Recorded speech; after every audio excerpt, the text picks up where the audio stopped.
Great questions. She's asking, great video, how do you take a square in the PNG and create a cutout in Business Edition?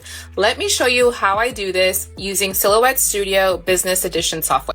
So just as a reminder, you will need the Silhouette Studio Business Edition software to be able to export in PNG and SVG formats. And if you're interested, their software is actually on sale right now, so you can grab it for a fraction of the normal price. So basically, I have this pattern that we created. So this is my digital pattern. And what I'm going to do is I'm going to import that, right? So I imported a picture to the software, and then I have the SVG of my 40-ounce Stanley topper right to size. So what I'm going to do, or what I like to do, is to shrink that square of the pattern to fit just slightly bigger than the actual Stanley topper cutout. And then what I do is you select all of it, and I'm going to go ahead and center it vertically and horizontally just to make sure that it's in the middle of my pattern.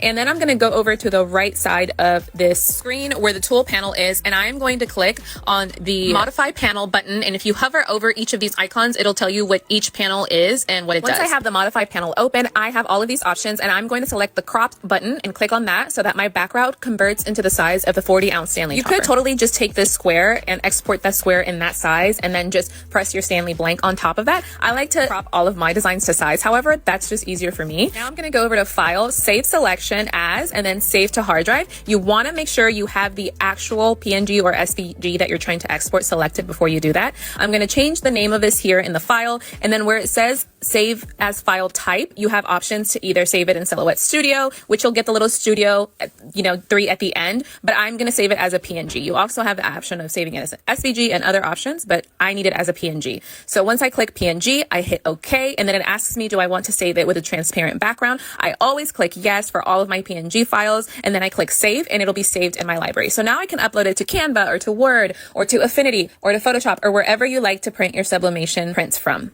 And here I'm just showing you it's saved already in my library. I'm going to double click it. What it's going to do is going to open up a new window, and there you go. There you have it. So that's how I know it's saved correctly, and now I can do whatever I want with it. I hope this helps. Let me know if you have any other questions about Silhouette Studio's Business Edition software.